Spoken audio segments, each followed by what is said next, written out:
بەڵێ خۆشەویستان دەچین لەی تەوەری یەکەمی گفتوگۆکانی ئەمڕۆمان سەبارەت بە دوایین هێرشی ئیسرائیلە بۆ سەر کەمپی ئاوارەکانی فەڵەستین لە شاری ڕەفەحدا کە بەهۆیەوە ژمارەی ئەجگار زۆر لە خەڵکی مەدەنی خەڵکی سیڤیل لەو کەمپەدا دەبنە قوربانی کە بەبی ئامارەکان دەوترێت کە 40 کەسێک دەبێت بەڵام وەکو باسی لێ دەگەزێت لە 100 کەس لەم هێرشەی ئیسرائیل بۆ سەر کەمپی ئاوارەکان دەگەێنە نەدەستداوە. ئێمە ئەمڕۆ لە بەیانی ئەمڕۆ پستاد نیوز دەگفتوگۆ دەکەین سەبارەت بە چارەنووسی فەڵەستین دو بەدوای ئەمە هەڵبەتە لەلایەن چەند دەوڵەتێکی جیهانیەوە دڵتە زرهێزەکانەوە دان بە فەڵەستین دادرا وەکو دەوڵەت وەکو وڵاتێکی سەربەخۆ باسی لێ دەکەن بەڵام لەگەڵ ئەوەشدا هێشتا هێرشەکان بۆ سەر فەڵەستین و مەترسیەکان بۆ سەر خەڵکی فەڵەستین بەردەوامە. ئێمە گفتوگۆ دەکەین سەبارەت بەوەی کە چارەنووسی فەڵەستین لە دوای دانپێدانانی لە چەند دەوڵەتێکی جلهێزە چی لێ دێت ئایا دانپێدانانی چەند دەوڵەتێک بەسە بۆ ئەوەی کە فەڵەستین وەکو دەوڵەت بناسێنرێت بنەماکانی بوون بە دەوڵەت چی دەبێت فەڵەستین چارەنووسی بەکوێ دەکات. بۆ مەبەستە گفتوگۆ دەکەین لەگەڵ زۆر بەڕێز دکتۆر ئاراس عەبدوڵڵا بەڕێزیان ڕاوێژکاری یاسایی و پسپۆڕی نێودەوڵەتین و بە شێوازێکی ڕاستەخۆ لە هەولێرە لەگەڵماندان. دکتۆر سڵاو لێ بێبانیت باش. بەیانی بەڕێستان باش. سپاس. دکتۆر دەستپێک لە دوایین هێرشی ئیسرائیل بۆ سەر ڕەفەح دەست پێ دەکەین لەوە دەپرسین کە ئایا ئەم هێرشانە خوێنەوەیان چییە؟ ئیسرائیل دەڵێت کە بوونی چەند سەرکردەیەکی حەماسە ناو کەمپەکاندا هۆکار بۆ هێرشەکانیان بەڵام ئایا ئەوە تەنیا بەسە بۆ ئەوەی کە بۆ شێوازە هێرش بکرێتە سەر جۆرە کەمپێکی ئاوا مەدەنی؟ بڵێ لە میساقی ڕێکخراوی نەتەوە یەکگرتووەکان بنەما بۆ هەموو شتێک دانراوەوە ئەک لەوانش ئەوەیە کەوا پێ دڵێن یاسای جەنگیش یاسای خۆی هەیە ئەوەی کەوا دەرحەق بە هاونیشتیمانیان دەکرێت کەمپەکان لە بەتایبەتی لە ڕەفەح لە دوایین جارکەوە ئەنجامدرا دەچێتە چوارچێوەی پێشێلکاری یاسای جەنگ کە تاوانە دەرحەق بە هاونیشتیمانیان ئەبێت لە کاتی جەنجیشدا دەبێت بەڕاستی هەم شەریعەتی جەنگەکە هەبێ و هەم پاراستنی بنیەی تەحتی و پاراستنی و ئەمە ئەو شوێنانەشە بێکەوە هاونیشتیمانی تێدا هەیە بۆیە بە هەموو پێوەرەیەک هێرشکردنە سەر ناوچەیەکەوە منداڵ و ژن و ئافرەت و پەککەوتێکە دەبێ لە یاسای نێودەوڵەتیدا بە تاوانی جەنگ هەژمارەکرێت پێویستە نەتەوە یەکگرتووەکان و ئەنجومەنی ئاسایشی نێودەوڵەتی لەسەر ئەو بابەتە یاخود محکەمەی جینایی نێودەوڵەتی لەسەر ئەو بابەتە بێتە دەنگ و سنوورێ بۆ پێشێتکاریانەدا مدرێکەوە لەلایەن خودی دەوڵەتی ئیسرائیلەوە بەرامبەر بە هاونیشتیمانیانی فەڵەستین دەکرێت. بەڵێ لەسەر ئاستی نێودەوڵەتی هەڵوێستەکان چۆن هەڵدەستەنگێنێت هەرێک لە ئەنجومەنی ئاسایش هەروە ئەمریکاش بە هەمان شێواز وتاریان هەبێ کاردانەوان هەبوو سەبارەت بەم هێرشە بڵام هەڵوێستەکانی ئەوان چۆن هەڵدەستەنگێنێت ئایا هەڵوێستەکانیان بەسە بۆ ئەوەی کە ڕێگری بکرێت یاخود بگوتوانە ڕێگری لە ئیسرائیل بکە بۆ شێوازە کە هێرش بکاتە سەر ڕەفەح؟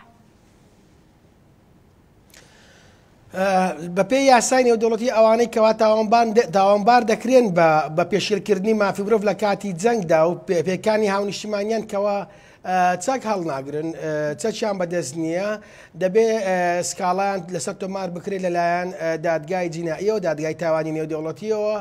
بکەرانی ئەم تاوانە بدرێنە دادگا لە بارودۆخی چوەکی ئیسرائیل تەنیا ئەوەی کە دەیبیستین لە دژی ئیسرائیل تەنیا ئیدانەکردنە لەسەر ئاست نێودەوڵەتی نەچۆتە چوارچێوەی هەڵوێستێکی تۆند سزا بەسەر ئیسرائیلدا بسەپێنێ یاخود کۆمەکی چەک و تەقەمەنی لەسەر ئیسرائیل لا بگرێت تەنیا لە ئەو ئەوانەی کە دەیبینین ئیدانەکردنە لە چوارچێوەی کۆمەلگای نێودەوڵەتی نەچۆتە ئەو هەنگاوانەیەکەوە هیچ سزایە بەسەر سوپای ئیسرائیلی یاخود دەسەڵاتدارانی ئیسرائیلی بسەپێنێت. ئەم ئیدانەکردانە دەبێتە ڕێگر لە بەردەم هێرشەکانی ئیسرائیلدا؟ واتە ئیسرائیل مێژوو پێمان دەڵێ ئەو جۆرە ئیدانەکردانە وای نەکردووەکەوە ئیسرائیل بە درێژایی مێژوو لەگەڵ فەڵەستیندا کاتێک هێرشی کردوتە سەر هێرشەکانی ڕابگرێت یاخود کەمتری بکاتەوە پێوە بدەشی بینین چەندین مانگە زیاتر لە 7 مانگە شەڕ لە نێوان ئیسرائیلی بە تایبەتی لەگەڵ وشتنەوەی حەماس دەکەرتی غەزەدا ڕوویداوە بەڵام لێرە بڕگەیەکی یاساییش هەیە هەندێک جار ماف دەدا بە وڵاتانێکەوە دیفاع لە خۆیان کە بە مەرجێ هاونیشتیمانیان نەخەنە ئامانجی پێکانیان پێویست ئێمە ئاماژە بۆ مادێش بکەن ئێمە لە یاسای نێودەوڵەتی بە تایبەتی لە ڕێککەوتنامەی نەتەوە یەکگرتووەکان مادەی 51مان هەیە کە پێڵێن الدیفاع الشەرعی بۆ هەر دەوڵەتێک هەیە دیفاع لە ئاسایش و ئەمن و ئەمنیەتی خۆی بکات ئەگەر هاتوو مەترسیەک هەبوو ئەوەی کەوا لە سەرەتادا بژنەوەی حەماس بەو هێرشێکەوە ئەنجامیدا بۆ ناو خاچی ئیسرائیل سەرەتا زەریعەیەکی یاسایی دا بەدەست ئیسرائیل بۆ ئەوی ئامانجەکانی بپێکێ بەو حکومەی بزوتنەوەی حەماسیش لە زۆربەی لەسەر ئاسی جیهان لەسەر ئاسی بەشێکی زۆری وڵاتانی جیهانی بە بزوتنەوەیەکی تیرۆریستی ناسراوە بۆیە ئەوە وای کردکەوە ئیسرائیل زۆر گوێ نەداتە یاسا و بنەماکانی جەنگ لەسەر ئاسنیە و دەوڵەتی بە هەموو پێوەرێک باش و خراپ لەم جەنگەدا بپێکێت ئەوە وای کردکەوا دەبینین کۆمەڵێ منداڵ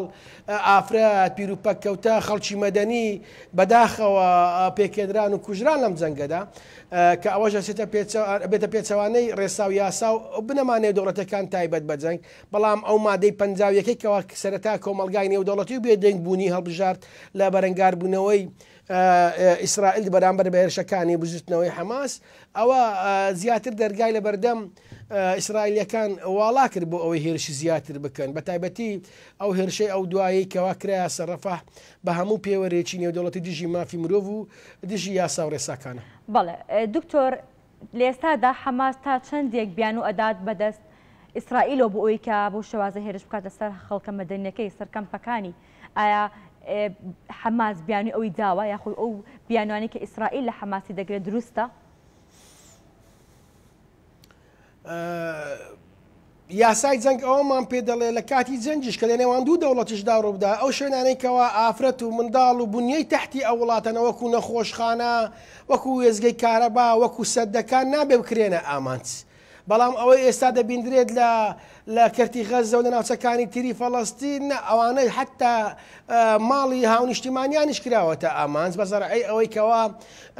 چەکدارانی حەماس ئەو شوێنانەیان کردووە بە بنکە بۆ هێرشکردنە سەر وڵاتی ئیسرائیل یاسا ئەو ڕێگەیە ناداتەوە هێرش بکێ سەر ماڵی کەسێکی ئاسایی یا بنیەی تەحتی ئەو وڵاتە ئەمە بینیمان پێشتریش نەخۆشخانەکان کرانە ئامانج لە کەرتی غەزە بە زەرعی ئەوەی ژێر ئەو نەخۆشخانانە وەکرا و بە ژێرزەمین چەکدارانی حەماسیایدا لە تۆنێلەکانی ناو غەزا دوچیان پەیدا دەکرد بۆیە ناکرێ خۆی زەرورەت هەیە لە کاتی جەنگدا و پاراستنی هاونیشتیمانیانیشەیە هەندێک جار ڕەدوا دەخوازێت تۆ هێرش بکەیە سەر شوێنێک بەڵام لە هەمان کاتدا بێت کەمترین قوربانی لێ بکەوێتەوە لەس بەتایبەتی لەگەڵ هاونیشتیمانەکان ئەوە یاسایە ئەوەی کە ئێستا ڕوودەدا بە هەموو پێوەرێک پێچەوانەی یاسای جەنگ و پێچەوانەی بنەما و ڕێسا نێودەوڵەتیەکانە کە بەتایبەتی لە فەڵەستین ڕوودەدا لە گەری وێرشانێکەوە ئیسرائیل دەیکاتە سەر فەڵەستین لە هەر شەڕ و هێرشێکدا کە ڕوو ئەدات لە هەر جەنگێکدا ڕوو ئەدات دیارە بۆ هەردوو وڵات پاڵپشتی پشتگیری و هەروەها دژایەتیشێ لە ئێستادا وڵاتانی عەرەبی پاڵپشتی کردنیان پشتگیری خۆیان بۆ فەڵەستین چۆن دەبێت؟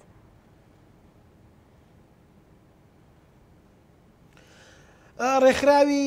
وڵاتانی عەرەبی وڵاتە خودی وڵاتانی عەرەبیش بە درێژایی مێژوو هەڵوێستەکانیان بەرامبەر بە خودی فەڵەستین لاوازە زۆربەی زۆری وڵاتە عەرەبیانەگەی سیر بکەی پەیوەندی دیبلۆماسیشیان لەگەڵ ئیسرائیل هەیە ئەگەر بە عەلەنیش نەبێ بەژێر ئەو پەیوەندیە دیبلۆماسیان لەگەڵ ئیسرائیل هەیە بۆیە هەم وەکو ڕێکخراوێکی ئیقلیمی کە جامیعەی دۆلی عەرەبی بوونی هەیە هەم لەسەر ئاسی تاچیش وڵاتانی عەرەبی بێهێڵوێز بوون و نەیانتوانیوە لە پەنجاکانی سەدەی ڕابردووە تاوەکو ئێستا بە هیچ جۆرێکدا کۆکیکارێکی سەرسەختی مافی فەڵەستینیە کامل لە ناوچەکە بۆیە سیر بدەکەی لە چوارچێوەی ئیدانەکردن و شەرمەزارکردن بەولاوە نەیانتوانیوە یان گەیاندنی هەندێک هاوکاری خواردن شتووە بۆ ناوچەکە زیاتر نەیانتوانیوە هیچ ئامانجێکە بپێکن بۆیە دەتوانین بڵین وڵاتانی عەرەبی خودی جامیعەی دۆلی عەرەبیش لە گۆڕەپانی سیاسی نێودەوڵەتیدا لاوازن ناتوانن هەنگاوی چی بوێرانە بەهاوێژن. بەڵێ لە ڕووی نێودەوڵەتیەوە بەشێک هەندێک لە وڵاتە جلێزەکەن لەوانە بوونە هۆڵندا دانی بە فەڵەستین داناوەکو دەوڵەت ئایا ئەمە کاریگەری دەبێت ئەمە بەسە بۆ ئەوەی کە فەڵەستین بەرەو بە دەوڵەت بوون هەنگاو بنێت؟ نەخێر نەخێر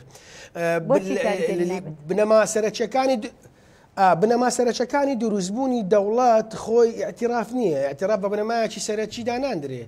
خۆی هەبوونی گەلێک لە هەرێمێکی لە چوارچێوەی جوگرافیەکی سنووردار دەسەڵاتێکی سیاسی هەبێ ئەوانە سێ پێوەری سەرچین بۆ دروستبوونی دەوڵەت ئەگەر بیرمان نەچێت لە ساڵی 1970 کاتێک یاسر عەرەفات لە جەزائیر ئیعلانی دەوڵەتی فەڵەستینی کرد خۆرە ئەو کاتە زیاتر لە 80 دەوڵەت ئیعترافی پێکرد ئەدی بۆ بەنەبوو بە دەوڵەت بارودۆخی فەڵەستین تۆزە جیاوازەکەی لە چیەوەیە نەبوونی دەسەڵاتی سیاسیەکی ناوخۆیی تۆکما بتوانێت بەرژەوەندیەکانی فەڵەستینیەکان بپارێزێ هەبوونی گروپ لە ناو ئەو وڵاتە ئەو گروپانە بە ئاجندایەکی دەرەچی لە ناو فەڵەستین کار دەکەن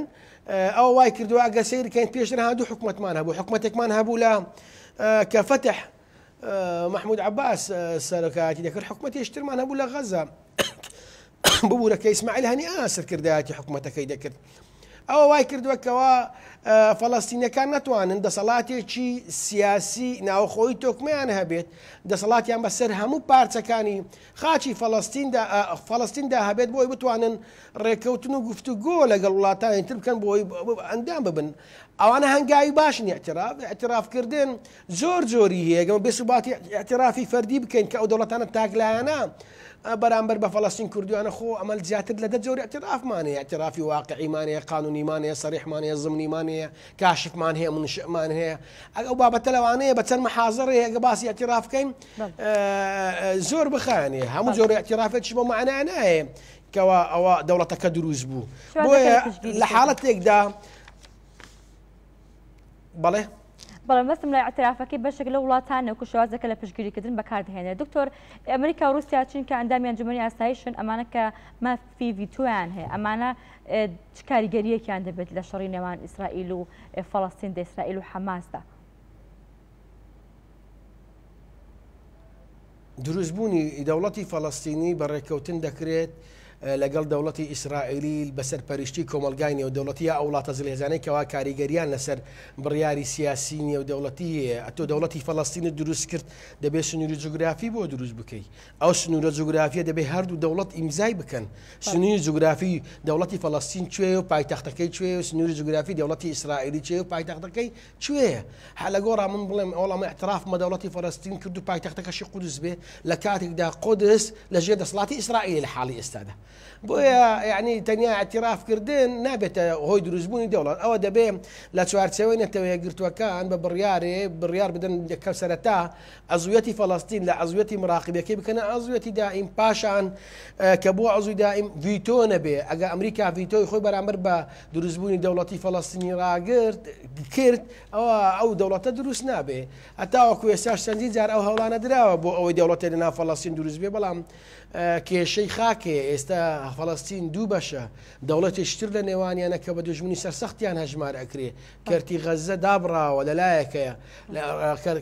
کەرتی خۆرئاوە لەلایەکەی ترەوەیە بڕیارێکی سیاسی ناوەخۆیشیان نییە دوور یا جیاواز دەیانەوەی حکومدارەتی فەڵەستین بکەن دەبێت ئەو کێشانە لەسەر ئاستی ناوەخۆی فەڵەستین چارەسەر بکرێ پاشان بێن بەبێ ڕێککەوتنی نێوان ئیسرائیل و فەڵەستینیەکان دەوڵەتی فەڵەستین دروست نابێت با هەر بڵێن فەڵەستین دەوڵەتە و قودس پایتەختەکەیەتی کە لە ئەرجی واقعدا قودس لە ژێر دەستی فەڵەستینیەکان نەبوو یعنی چی ئەو پێویستی بە ڕێککەوتنی نێودەوڵەتی لە ژێر سەرپەرشتی نێودەوڵەتی هەیە کاتە دکتۆر خوێنەی بەڕێزت بۆ داهاتووی نێوان هەردوو وڵات هەردوو فەڵەستین و ئیسرائیل چی دەبێت ئەم جەنگە درێژەی دەکێشێت ئەم هێرشانە درێژە دەکێشێت ئەم کوشتار و هەروەها ئەم یەکتری تۆمەتبارکردن درێژە دەکێشێت بۆکەی ڕوئایەکی نێودەوڵەتی هەیە لەسەر ئەوەی کەوا کەرتی غەزە لە بژنەوەی حەماس پاک بکرێتەوە کۆمەلگای نێودەوڵەتی مامەڵە لەگەڵ حەماس ناکە ئەیانەوەی کەرتی غەزەش بێخنەوە ژێر دەسەڵاتی با بڵێن حکمی دژێر دەسەڵاتی حکوومەتەکەی محمود عباس ئەو کاتێکەوە ئەو ناوچەیە پاکرایە و گروپی با بڵێن حەماس لەو شوێنە بوونی نەما ئەکرێت لە ڕێگای ڕێککەوتن بابەتی کێشەی فەڵەستین لەگەڵ ئیسرائیلیەکان بەسەر پەرشینەتەوەی گرتوەکان و بە بەشداری هەندێک وڵاتانی عەرەبیکەوە هەوڵ بدەن بۆ چارەسەرکردنی کێشەکان ئەو کاتە بێ ساڵ دەبێ ئەو کۆمەلگای نێودەوڵەتی مامەڵە لەگەڵ حەماس ناکە بەڵێ ئەگەر تۆ حماسێک بوونی هەمێنێ لەو ناوچەیە ئەسڵەن دەوڵەتی فەڵەستینی دروستبووین دەوڵەتی فەڵەستینی دوا دەکەوێت ڕاستە ئەو هەنگاوانە ڕێخۆشکردن لەسەر ئاستی ئۆروپیک بۆ یەکەم جاران دەوڵاتی بەهێز دان بە دەوڵەتی فەڵەستین دادێنێ وەکو دەوڵەت بەڵام ئەومان پێ ناڵێکەوە دەوڵەتی فەڵەستینی بیانی ڕدەگەێنرێ پێویستە لەسەر ئاسی ناوەخۆی فەڵەستین ئەو بابەتانە یەکلایی بکرێتەوە چونکە بە هیچ جۆرێک کۆمەلگانی و دەوڵەتی ئامادە نییە دان بە بزنەوەی حماس بنێ لەسەر خاچی فەڵەستیندا تەنیا مامەڵە لەگەڵ ئەو دەسەڵاتە سیاسە دەکاتەوە محمود عەباس سەرۆکاتی زۆر سپاس بۆ زۆر بەڕێز دکتۆر ئاراس عەبدوڵڵا ڕێژکاری یاسای پسپۆڕی نێودەوڵەتی سپاس بۆ تۆ سپاس بۆی کە لە بانی ئەمڕۆی کوردستانی لەگەڵ ئێمە ئامادە بوویت.